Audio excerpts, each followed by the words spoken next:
All right. Okay, great. So we can start. So thank you everyone for joining us, and the Running and Fitness Club here.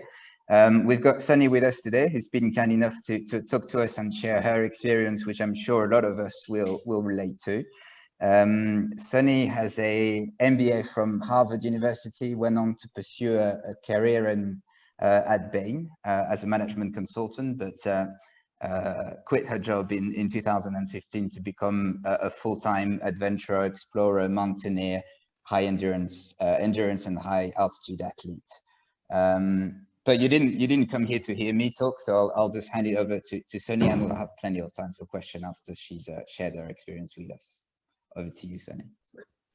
Well, thanks, Guillaume, and thanks everybody for joining and for having me.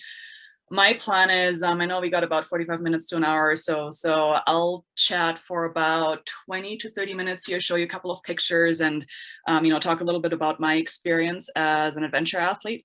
But then I really want this to be a conversation and a dialogue. I know there's some questions that we already got, and I imagine that there's going to be more as, I talk about what my last couple of years have looked like. But yeah, I'll go ahead and dive in. I'd obviously much prefer to be doing this in person, but with INSEAD being distributed as it is, that would not be an option. So let's go ahead and get started.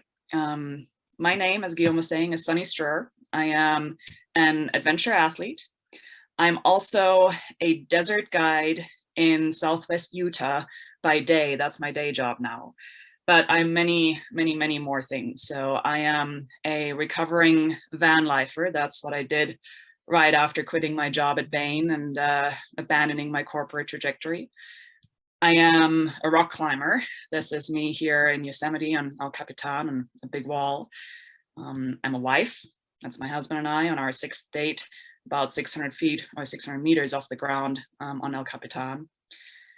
I am a mountaineer. I am a photographer.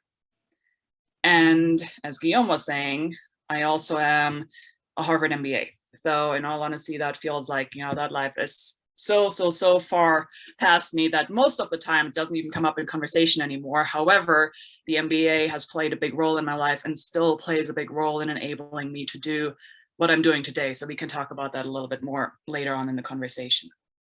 Now, the thing that I'm best known for at this point, and the reason presumably that Guillaume and the club invited me to come and have this conversation with you all, is that I'm a runner. And specifically, I am a mountain runner. I'm an ultra runner. Here's me about 8-9 years ago now in the middle of the Western States 100 endurance race. It's one of many 100-milers that I've run. I've done longer distances as well. I've done shorter distances. I have done, I don't know, probably 3-4 dozen sanctioned ultra races. And at this point, actually spend a lot less time running actual races and a lot more time coming up with my own challenges like this one. This is me down low on Aconcagua, which is a 7,000 meter mountain in Latin America, in the pursuit of establishing a speed record on the 360 route around the mountain, which I'm going to talk about in a second here. Now, to me, mountain running and pursuing speed records is really rewarding and really, really engaging and really fun. My personal favorite terrain looks something like this, which is high up, somewhat technical, not too technical, but slow and in difficult conditions and extreme weather at extreme altitude oftentimes. So this right here is me and my partner Libby at about 18,000 feet on Aconcagua. So that's what, 5,800 meters or something like that. I've become Americanized, so I've switched back into the imperial system. I apologize in advance for that. But, this is what I like to do. I like to be up high, way out there in super remote environments and try to go after routes and speed records and runs that most people don't even consider a run. And most people will not pursue because everything that goes into the preparation of those missions is just way too difficult and way too time consuming. So case in point, this right here was my home for a good 2 to 3 weeks a couple of years ago. We're looking at Camp 2 on Aconcagua, which is at, again, 18,000 feet. And, you're looking at temperatures in the night that go down probably to about -20, -25. you have a lot less available oxygen than down at sea level. And I spent a lot of time cooped up in blizzards in this little tent, just sitting there by my lonesome, getting ready to go and climb the mountain and getting ready to climb it really fast. So most people, when they go off and they climb Aconcagua, it will take about, depending on who they are, 12 to 15 days from the park entrance to the summit and back. And I've climbed the mountain that way multiple times. But what I had an interest in was to try and string it all together and get fit enough, familiar with the mountain enough, and acclimatized enough to be able to go and do the entire thing in a single push. So that's what I set out to do back in 2017.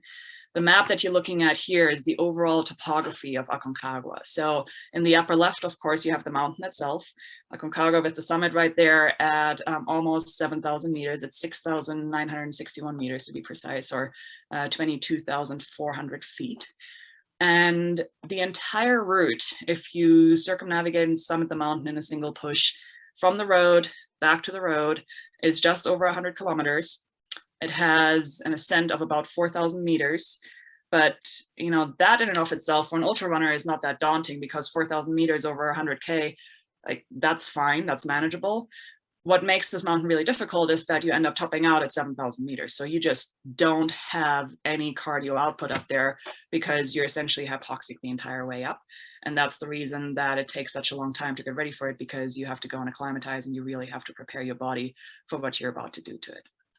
So to me, you know, running on terrain like Aconcagua, as I said, is just really fun, really challenging, really rewarding, because there's nobody who's setting that challenge for you, right? The big difference between running a race and running on a big mountain like this is that there isn't a race director, there aren't aid stations, there isn't anybody who's telling you what you're supposed to be finding hard.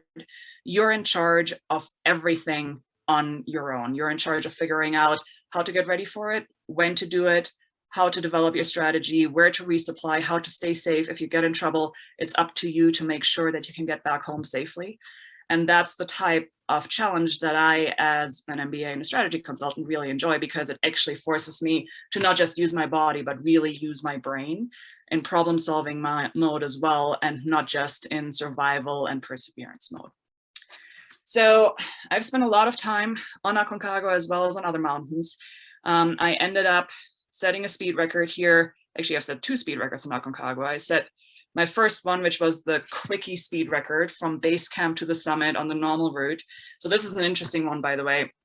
It's a really short vertical 10K essentially. It goes from base camp at 4,000 meters up to the summit at 7,000 meters. It's about 6 miles or 10 kilometers. When Kilian Jornet did it, who I assume is going to be a household name to you, Kilian Jornet did that log as part of his speed work on the mountain in 2014. And I think it took him 3 or 4.5 hours for 10K. So, you know, that's Kilian, which tells you just how hard and how slow that really is. It took me just under 9 hours to go and cover that same distance, establishing a new women's speed record back in 2017, early 2017. And then in early 2018, I came back, ran around the entire mountain, and was able to go and put the first women's time on what's called the 360 route around Aconcagua, which is this 104 kilometer route with 4,000 meters of climbing that I ended up finishing in 47.5 hours, which was probably the hardest 47.5 hours that at that point I had had in my life. Now, when I did that, National Geographic took note, which kind of put me on the scene as a mountain athlete and as an adventure runner. And then I did a number of other things, like setting a speed record around Annapurna in Nepal, which other magazines started taking note of. Lots of press coverage, Wall Street Journal. But of course, you know, the press coverage is not why I do this. It's not about the media. It's not about the money, because big shocker, there really isn't very much money in this whatsoever. But the reason that I do it is one very simple thing. And it's the same reason that led me to pursue my MBA. It's the same reason that brought me to Bain and to being a strategy consultant in the first place. And that also made me leave Bain at the end of my time there. And that is a love of uncertainty. So the way I think about it is that in order for me to be engaged, and in order for me to enjoy what I'm doing, to thrive, to get out of bed in the morning and be excited about what's ahead, I need to have a good margin of not having any clue of what's going to happen. Because if I know exactly what's going to happen, you know, I show up to work, I go do my job, I go see my clients, I know how all of that works. At that point, I'm just biding my time, and I essentially feel like, you know, if you flash back to 20 years ago playing SimCity, you know, I don't know if any of you are familiar with the video game. I feel like I'm in SimCity and my city is nice and balanced and everything's working just fine. So I'm just speeding up time in order to go and bring in the tax revenue, right? That's not how I want to live my life. I want to live my life in such a way that every day I have new problems to solve, I have new challenges to face, and I have new things that are keeping me engaged, that keep it interesting, where I just don't know what's around the next corner. And that's the reason that I stopped running ultra races, because I got to a point where I knew that I can run 100 miles. And so it stopped being fun for me to try and run 100 miles because I already knew I could do it. And now it was just a matter of putting in the time and then collecting the outcome, right? So because of that, I started going into mountain running. Because of that, I continue to pivot over and over and over. So here, we got a shot from about a month ago, actually, on the Iditarod Trail in Alaska. This is one of the Iditarod dog sled teams that was competing in the dog sled race out there. I decided to go and participate in the Iditarod Trail Invitational, which is the human-powered version of the Iditarod Trail. There are two versions of that trail. There is a 350-mile version, which is the shorty, and then there's the 1,000-mile race, which is the entire Iditarod Trail all the way to Nome. Now, I really wanted to go and do the 1,000-mile trail. It ended up not happening this year because of COVID, so there was that. But at the same time, you know, in order to go and participate in the ITI, which is the abbreviation for the Iditarod Trail Invitational, in order to participate in that, you really have to know what you're doing. You know, you have to have a lot of cold experience. You have to have a lot of experience in the discipline that you're competing in. And you're supposed to have multiple winter ultra finishes under your belt before you're allowed to do this, because the ITI is what the race organizers like to call an adult race. What that means is the checkpoints are as far as 60 miles from one another. And for those 60 miles in between checkpoints, you're out on your own and you have nothing. I mean, you have what you're carrying with you, but you're entirely self-sufficient. And yes, you know that there's a bailout option, you know, somewhere 30 miles from you, but 30 miles in negative 40 degrees in Alaska can be a really, really, really long distance if you've sprained an ankle or you're immobile in some way. So it's an adult race, long distances between checkpoints. There's no mandatory gear list other than, well, this year we had to carry a mask because of COVID, and you have to carry a spot tracker so that the race can know where you are. However, that spot tracker very deliberately does not have an SOS button. The idea is, if you get yourself in trouble, you get yourself out of trouble. You're welcome to carry your own beacon that has an SOS button. But as I learned actually during that race, because one of the folks that I was with tried to request an evacuation, even if you hit the SOS button, there is no guarantee that anybody is going to come and get you. So you're truly on your own.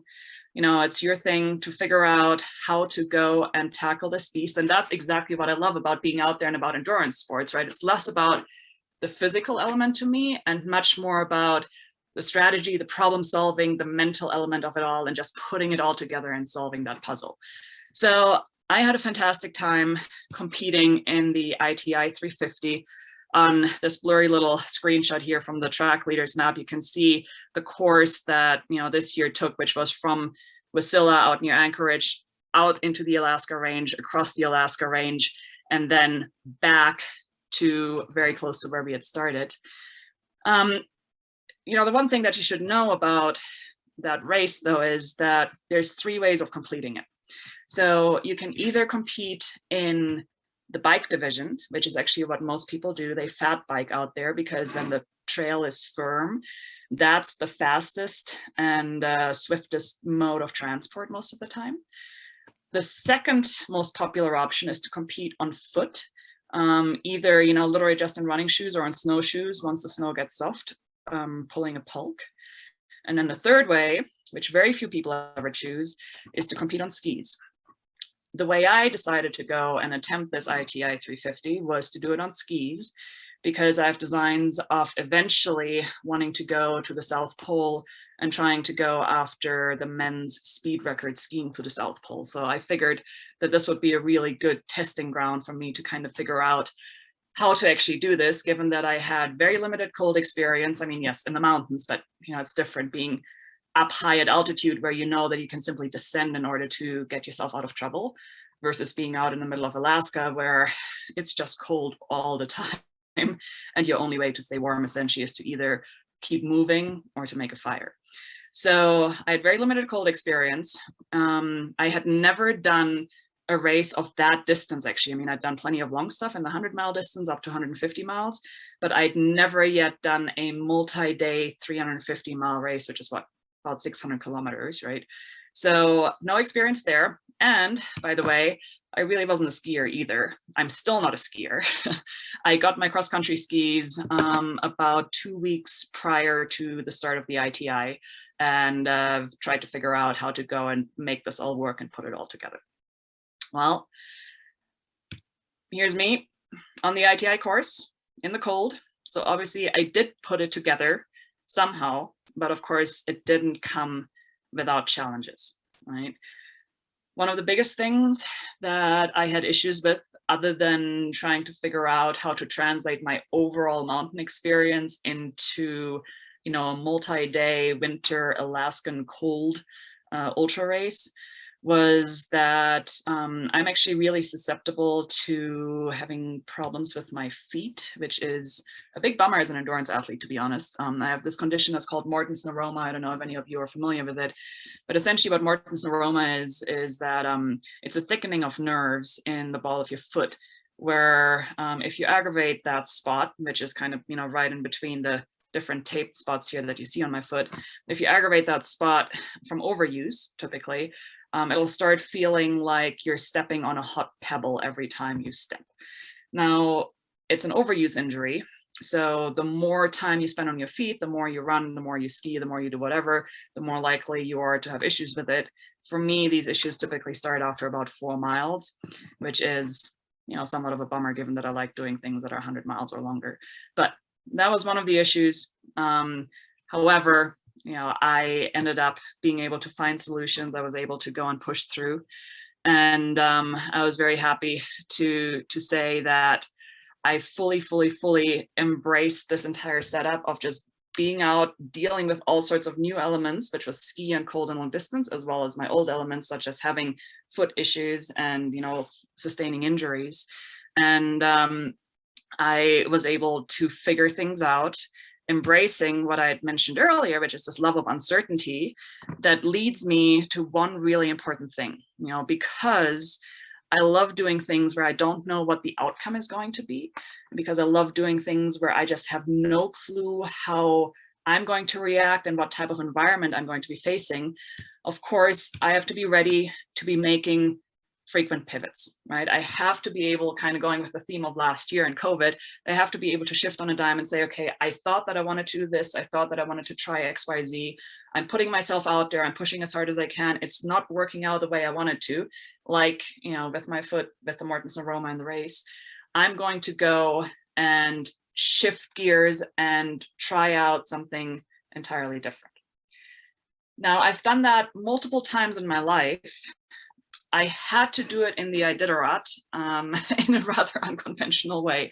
And it wasn't actually driven by the Morton's Neuroma. It was driven by a really silly gear issue and gear failure. So here you have me.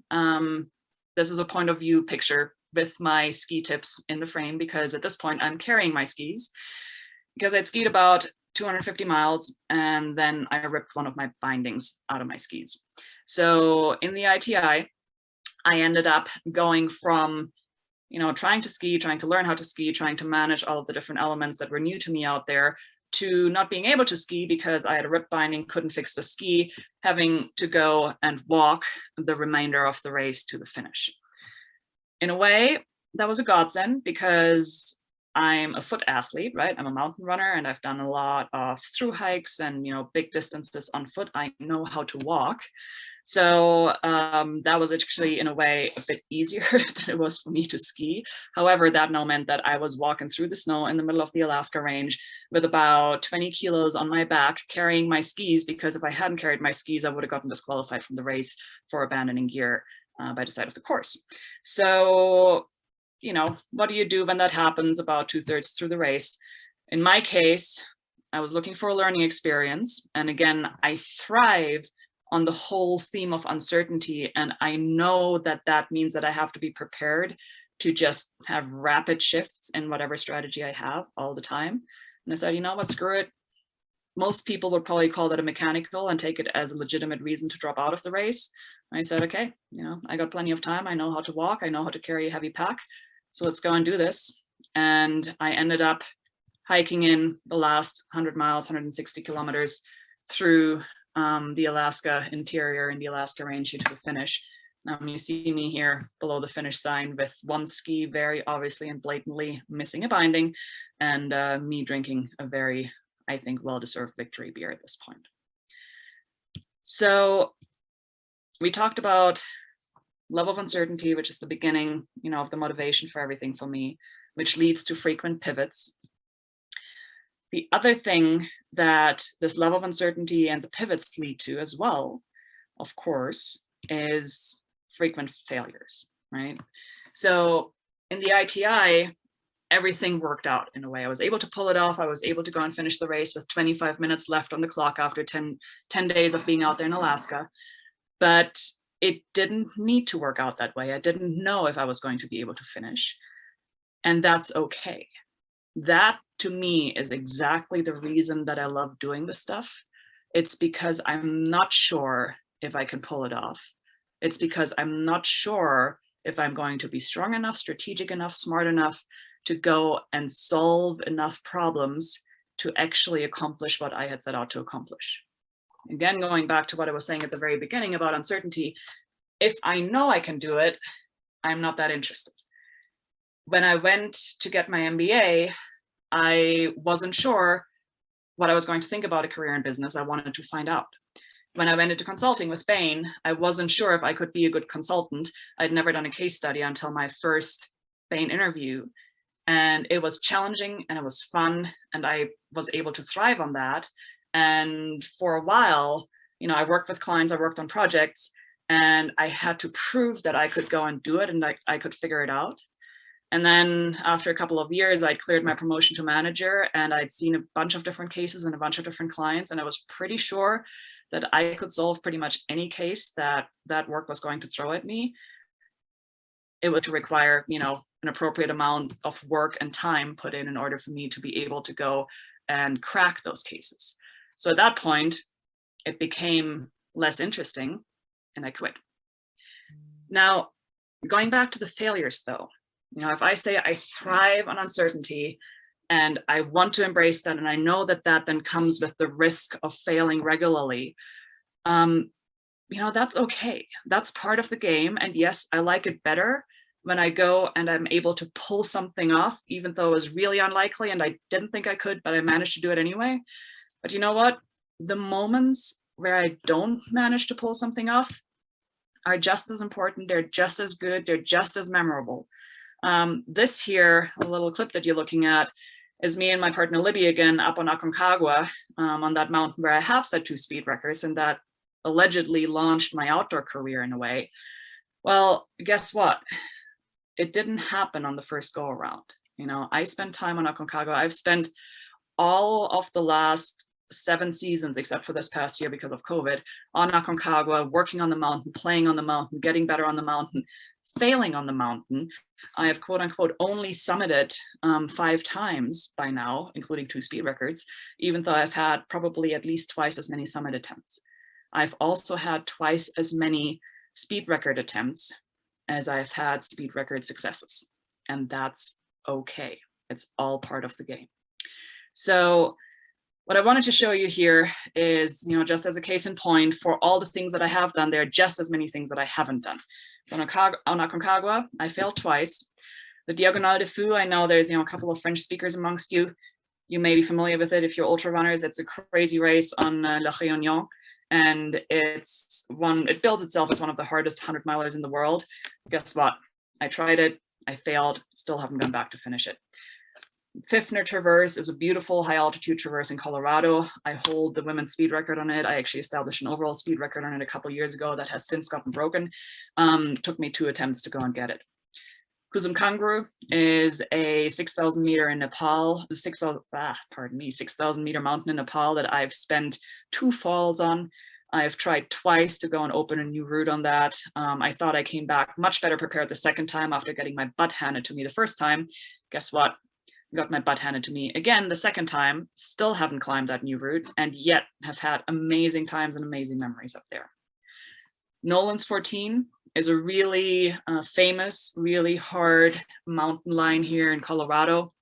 14 4,000 meter peaks that you all string together in a single 100-mile effort.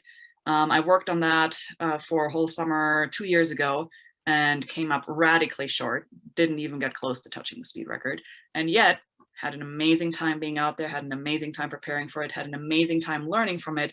And I want to talk about all of these elements because most of the time, we end up celebrating the successes, but we don't talk about the stuff that goes into it that didn't yield a tangible outcome.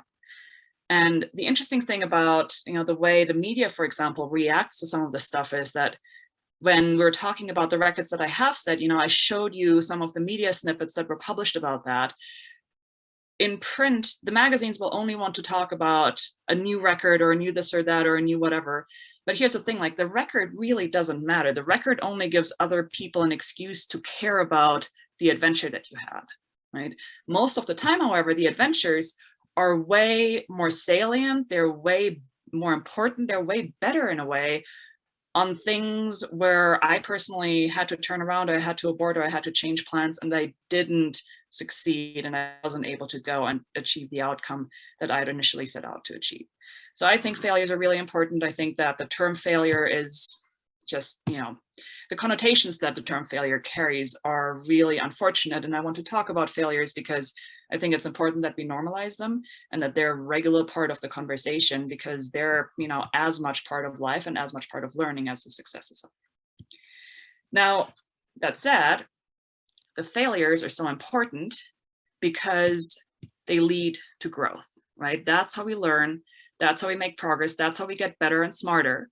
And that in turn is what then allows me anyway to embrace that uncertainty and seek out situations where I have no clue if I'm going to be good enough and strong enough, because I know that my ability, my understanding of self, my identity, my self-worth in the way is not tied to the actual tangible outcome that media or anybody else may want to talk about, but it is tied to the time that I'm spending out there, the time that I'm trying to do something, and it is tied not to the result, but to the decision-making, the preparation and the decision-making that I put into any endeavor, be that in the mountains, be that in business, be that in my professional, my personal life, right? It's not about the outcome per se, it is about the preparation.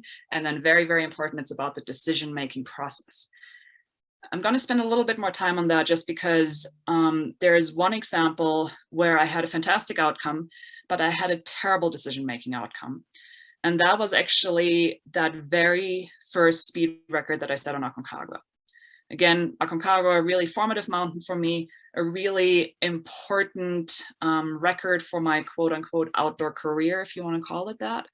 And, I should look back on that day and say, yeah, amazing. I was able to do that. I'm so happy. And this is what started it all. And that's fantastic. The reality is that that day on Aconcagua, where I set my first speed record, the short one from base camp to the summit, is one of the worst days that I've ever had in the mountains. And it's one of the days that I'm the least proud of, even though it's what everybody latches onto and says, oh yeah, you did that thing, right? I did, but barely. And here's what happened. So I had been really sick with bronchitis going into that season on Aconcagua. And I had spent time on the mountain trying to do a regular team climb that we had to abort because I was sick and a bunch of other people were sick. We weren't able to get above Camp 2. I came back, continued to acclimatize, thought that the bronchitis was, getting better. and it was on a relative basis, but still I was sick. And I knew that I wanted to do speed work. And rather than pulling the plug and saying, you know what, this is not my season because my lungs are impacted and I have bronchitis and I can't do this season, I said, oh, well, I'm feeling better. You know, I'm only coughing, 3 hours a day now rather than 18. I'm sure it'll be fine, right? So I went for that speed attempt from base camp to the summit. And I promised myself to take it easy and not push it too hard because I knew that my lungs were compromised. And I actually felt really good and really strong that day. I was climbing really well, I was making great time, and I wasn't coughing, and everything felt really good.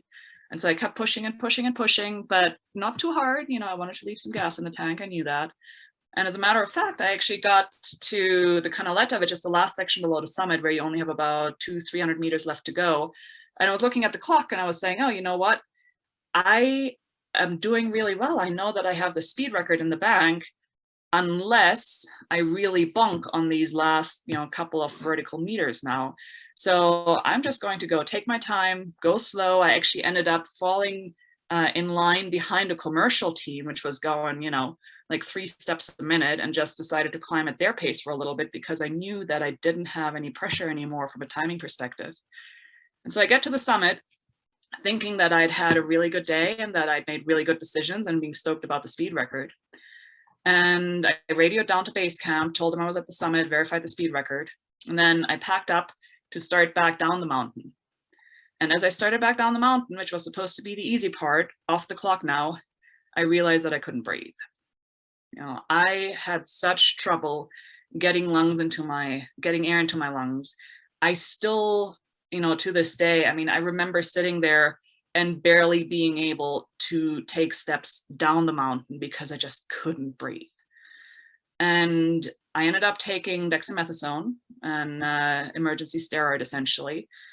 And I ended up radioing for help, asking my partner Libby to come up. She was down at base camp. I asked her to come partway up the mountain to go and escort me back down to base camp because I was scared that I was going to sit down and pass out and potentially not get up again and die from exposure overnight up there.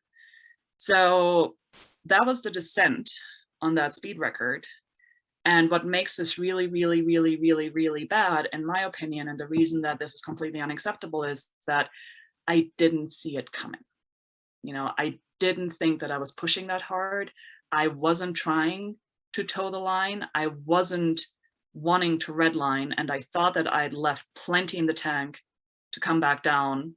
But as soon as the adrenaline from actually setting the speed record had worn off, I was just way, way, way beyond my physical ability at that point. So that's why I'm saying outcomes are only a tiny, tiny, tiny, tiny part of the equation.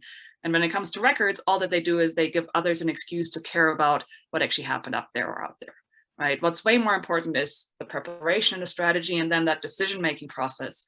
And the decision-making process for me, the day that I set the record in Aconcagua, broke down. And I'm really not proud of that. Now, moving on from Aconcagua, I just want to spend a couple of minutes and talk about a couple of other lessons that I've taken away from both my time in the outdoors as well as the change of life and the transformation that I've gone through going from an MBA to Bain to what I do today. And there's a couple things that I have learned that I want to share with you all. One of them is it's always easier if you start from a place of strength.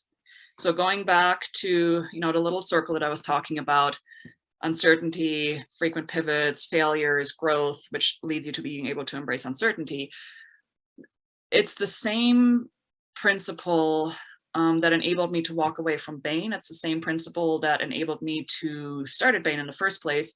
It's the same principle that's enabling me to do what I do today, which is run a desert guide service and be an athlete and a speaker at the same time.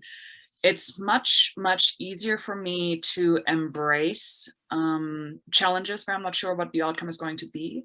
If I have confidence in my toolkit, if I have confidence in my decision-making process, if I have confidence in my path and what I already have learned and what my fallback options are, right? So what I was saying with Bain is that I stopped being interested in being a strategy consultant once I'd figured out that I could probably solve pretty much any project that Bain was going to throw at me. That is a really privileged thing to say, because it also means that I'm pretty confident that I have learned so much that I can handle almost anything, not everything, but almost anything, 95% of situations that I'm going to find in being an entrepreneur in the tourist industry in the time of COVID, or going off to Alaska to ski 350 miles when I don't know how to ski and I've never done an endurance event that long in that extreme conditions, right? I know that I have enough of a toolkit. I know that I have enough training to go and make smart decisions and not end up either dead or bankrupt or whatever else it may be. So having that MBA and having the training from Bain both played a major role in setting me up to be able to take on those challenges, because where else do you get that sort of skill set? The second thing that I want to share with you is a little bit about my transformation going from Bain to van life and to being an athlete and a content creator. So we didn't really spend a ton of time, or I didn't spend a ton of time talking about exactly how that decision-making process happened, and I'm happy to dive into it, if there's questions about it afterwards. But essentially, I always knew that I loved being outside, I loved being in the mountains, and I wanted to spend more time traveling and adventuring, but I just didn't think that it was feasible at all. I traveled before and after business school, but then I went into consulting and I just kind of said, oh, how nice would it be if maybe when I turned 30 or 35, I could go and take a sabbatical and go travel again for a year, do something. That'd be so amazing. But it was always this random, very vague wish and never a concrete plan, because I just couldn't imagine it being a possibility. I ended up making my change from consulting to living in a van and being an adventurer right after I turned 30. And here's how I did that. I had complete and utter burnout at Bain, which was so bad that I just didn't see a path forward anymore, right? So I literally hit a wall in consulting. And I said, I can't do this anymore. This is so excruciating to me at this point. I can't, I'm paralyzed. And I called in my resignation to the leadership team because I said, I can't do this anymore. I'm leaving. And I was absolutely running from something at that point rather than running towards something. And guess what? As soon as I communicated to everybody that I needed to quit because I just didn't see a way of getting through that burnout phase and getting back onto the horse and getting back to a spot where I was happy with what I was doing. Once I'd communicated to everybody, including myself, that I was actually making a change and I was leaving, guess what? I found ways to take time off. I found ways to move into a van. I found ways to do the things that I love to do, that I had kept talking about, saying, oh, how nice would it be if only I could. And in retrospect, it would have been way easier if, rather than waiting until the very last minute where I'd hit a wall and I literally just needed to make a change, I just started planning like a year or two earlier and had the guts to say, you know what, I'm in a really objectively good situation, but I can tell that it's not what's right for me. It's not aligned. It's not making me happy. And as such, I will have the guts to just say, this is what I want, and I'm going to go for it. And I will make plans and take gradual steps to move towards that. So long story short, don't run from stuff, run towards them. And even if you don't think it's possible, ask yourself why, and see if you can't break down those barriers that you perceive step by step. The third thing, and this was really important for me in leaving Bain as well, is something that I as a strategy consultant love because it's a 2x2. I hope you're going to enjoy it too. Little matrix right here. And on one axis, you have the question of how much time do you spend on fill in the blank. On the other axis, you have the question of how much do you identify with fill in the blank, okay? For me, I mean, this is a super simple concept, but for me, this 2x2 was eye-opening. I actually came across it in an authentic leadership development training at Bain. And, we were talking about this within the context of our jobs. And so the question was, okay, how much time do you spend on being a strategy consultant? And how much do you identify with being a strategy consultant?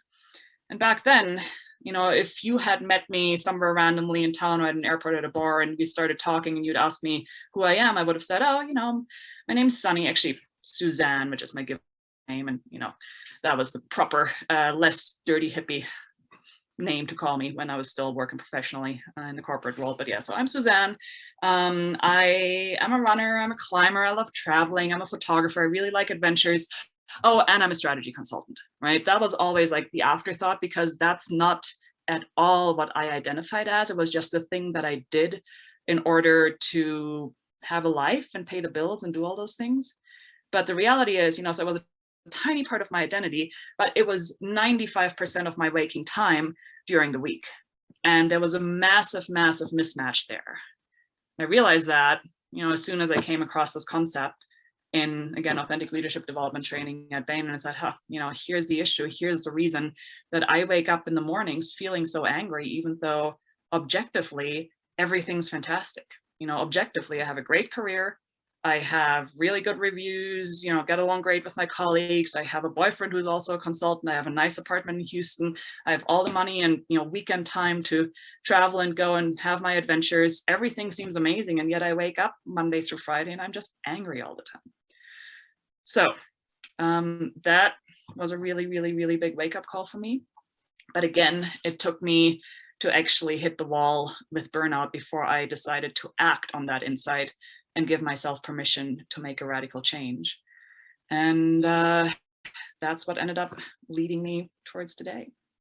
And by now, I've taken actually way more than half an hour of your time. So at this point, I'm going to start yapping. Stop yapping. And I'm going to open it up to all of you and see if there's any questions. Thanks a lot. That was absolutely brilliant. I think it's particularly eye-opening to hear about all the failures that go behind achievements. We always get exposed to, the celebratory stuff, but we don't realize what's underneath the tip of the iceberg. So that was fantastic. Thanks for that.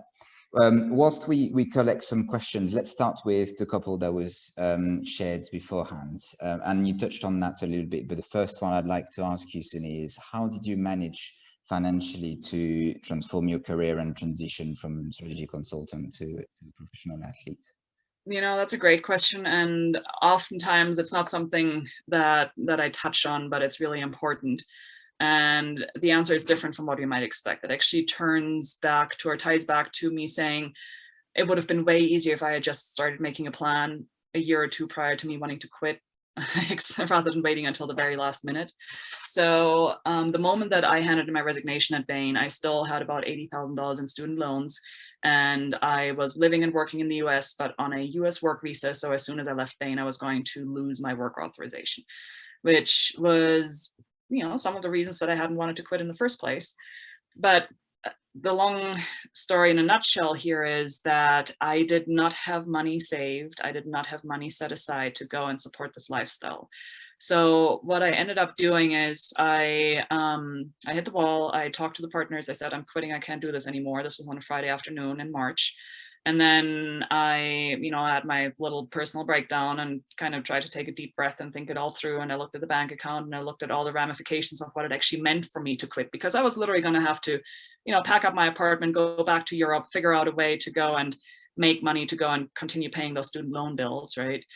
So on Monday morning, I went in and had another conversation with the managing partner and said, I quit, but I'm going to go and see through the project that I'm currently staffed on. So I'm going to stay until the end of the year, and then I'm leaving on December 31st. So I gave myself a 9-month off ramp. And in those 9 months, all of my salary, all of my bonuses, all of my everything went towards paying off the student loans, paying off any credit card debt that I had, and making sure that at the end of the year, I was debt free. I ended up with a tiny little Chevy Astra van, which is the one that you see in the picture there, actually. That cost me about $3,000 off of Craigslist and another $800 in, build out costs in order for me to move into it. And I had about $20,000 in savings set aside at that point. That was it. Plus a 401k of, maybe 50 grand that I really, really, really didn't want to touch ever. I did in the end, but that's a different story. But point being, so I walked away. I was set up financially in such a way that I didn't have any debt, and I had 20,000 in cash in the bank, and credit cards that were, completely free and clear. And I decided to just give myself permission to take 6 months off, go on sabbatical, essentially, try to be as frugal as possible, and then figure out in those 6 months how I was going to start making money again and how I was going to actually structure my adult life. And what ended up happening, you know, in those 6 months, I mean, I very deliberately wanted to give myself a carefree period, right? I wanted to say, for those 6 months, I do not have to think about what I'm going to do next. I will literally just be on vacation. This will be my time to do the things that I love. And then after that, I'll start thinking about it. Turns out that by giving myself that permission and just doing the things that I loved, I actually started to gain traction in the industry that is kind of the envelope for what I love, which is the outdoor industry and being a content creator and an athlete. So, you know, that's what set me on the path that I'm on today. Great. I think Mary was raising her hand to ask a question directly. Mary, if you want to go. Sure. Thanks so much for your time. It's such an incredibly inspirational story about risk and resilience. I'd love to learn about what your risk assessment process is when you are evaluating whether or not to pursue one of these high-risk activities. Can you talk about your decision-making process and how you define your acceptable level of risk or uncertainty? Absolutely. I think that's a fantastic question, and it actually defines a lot of what I do, and it's a reason that I chose the Iditarod 350 versus a lot of other, you know, endeavors that I could have engaged in as well. So I have a couple of different categories for risk. I think about a differentiation between acute risk and strategic risk. To me, acute risk is something in the moment. You know, it's a you are on a big mountain, you're skiing, you know, you're downhill skiing, you have a split second to go and, you know, get that turn and nail it, or you're going to wipe out and break a bunch of bones, or, you know, you're mountain biking, I mean, any momentum sports pretty much carry a lot of acute risk with it. Any, like driving a car, you know, whatever it may be, like it's very, you have to get it right. If you don't get it right, you're going to be screwed and it's not going to be good. Those are situations that I do not like to be in. I like to be in control, and I like to be in what I call strategic risk situations, which are places like Aconcagua, where people die on Aconcagua all the time. People die in Alaska in the backcountry, you know, regularly. However, they don't die because they fall into a crevasse or because, you know, there's an avalanche that comes and gets them or anything like that. They die because they make poor decisions. And one poor decision leads to another, leads to a worse and worse and worse scenario, leads to death eventually, right? So I want to be in situations where I have the ability to control my surroundings to the best of my ability. I don't like to be subject to objective hazard. And I want to make sure that I have time to apply what I do best, which is solve problems. And, you know, that I have the ability to reverse my moves if need be. And so Alaska was actually a really interesting lesson for that, because in Alaska, as I said, with 60 miles in between checkpoints, if you get in trouble out there, and, you know, I saw some people who did get in trouble, if you get in trouble out there, you have two ways of addressing that if you're away from a checkpoint. You can either make a fire and try to stay warm, but that only works if you have a place to make a fire and firewood, the ability to go and start it, and then, you know, the ability to kind of go and capitalize on that warmth, which is not a given in many situations. So yeah, you have to, you know, either be able to make a fire, or alternatively, you have to be able to keep moving fast enough for your body to generate enough heat to keep you warm and safe.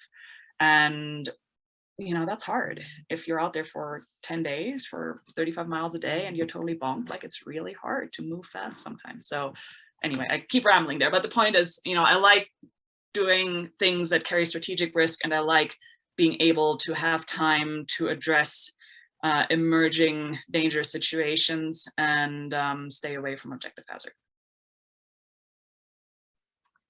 Gwen, I know you've posted the question on the chat, but you want to ask it? There's a Chinese character in there that I'm not sure I'll say properly. Yeah, sure. Hi, Sunny. Thank you so much for sharing. I feel like it's very rich, and I got inspired. I noticed from one picture, it should be on your left hand. You said like it wrote, it's a tattoo.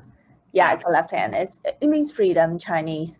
So I'm not sure when you got it, and I'm just curious, like as a consultant, how did you really live to like freedom? And yeah, just this question. You know, the truth is I didn't as a consultant, and I got it the day, the night actually that I left Houston, the day before I moved into my van.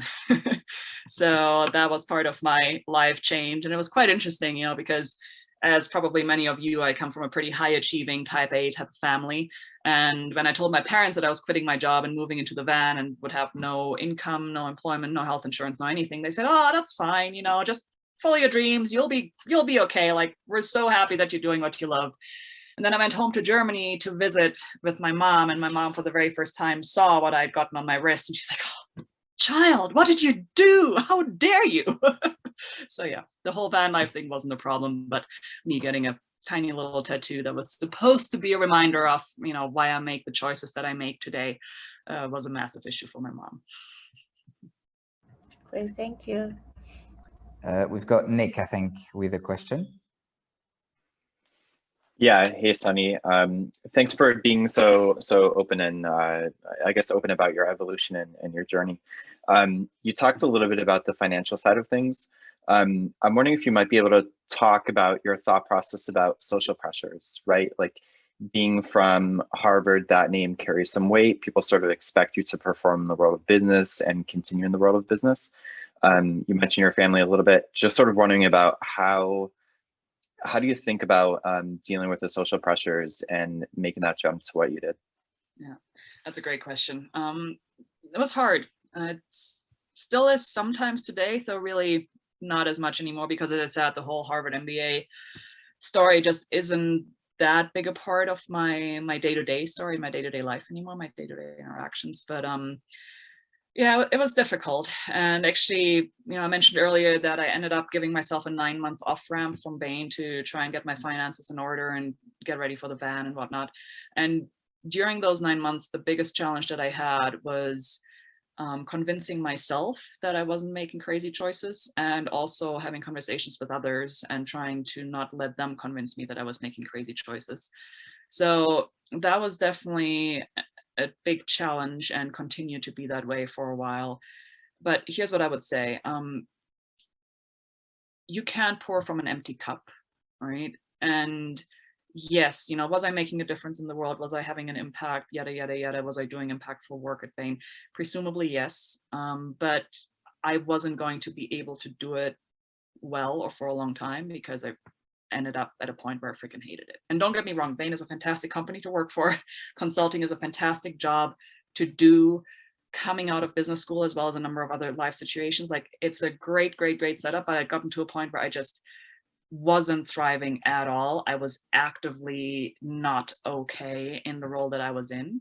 And I don't think that there was any point in me trying to torture myself to, you know, conform to expectations in order to make that work. Now, the one thing that I would say is, it's actually been interesting, because in the outdoor industry, the people that I spend most of my time with now, you know, who are other athletes and, you know, just overall like outdoor marketers and whatever else, they all get it, right? They're driven all by the same things that presumably has led all of you into this club, and they love engaging in the outdoors, and they see both the personal and the social benefit that pushing hard in the outdoors brings to people.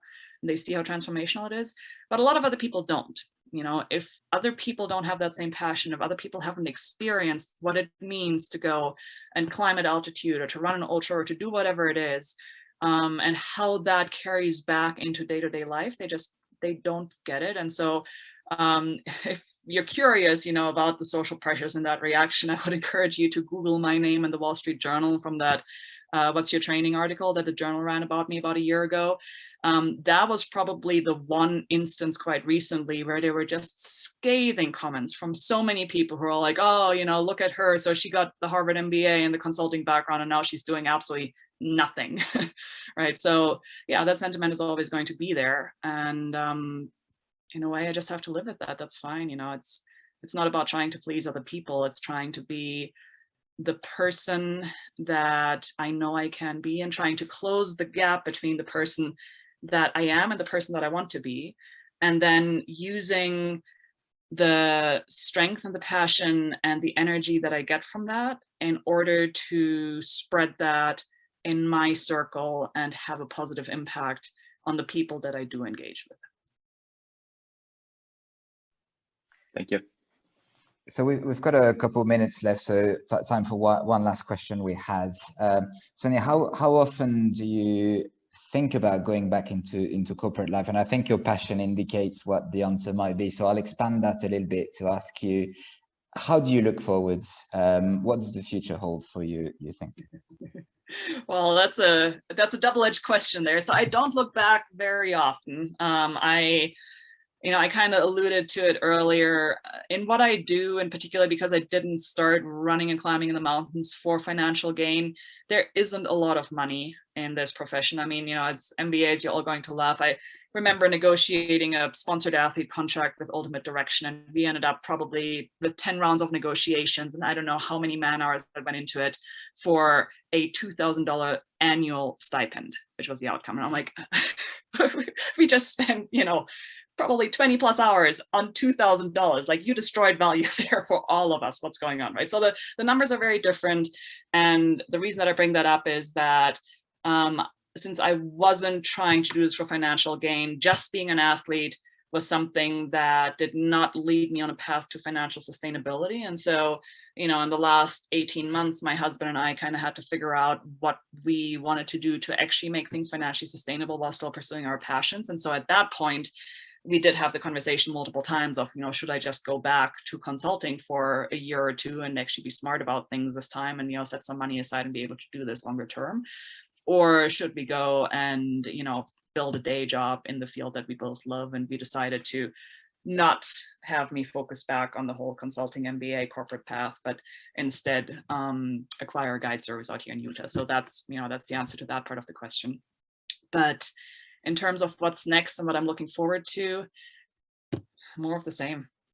I really, really, really thrive on being outside and on sharing challenging moments in the outdoors with other people as a guide. So I love doing that. I love pushing myself. I want to make sure that the guide service that my husband and I run, which is 3 month safari tours, is on really solid footing, and is going to be the premier outfitter here in the region. And I want to carve out as much time as I possibly have for big goals and big ideas. And I'm going back to Alaska in February of this coming year to go and learn how to ski just a little bit better, maybe ski the entire distance this time.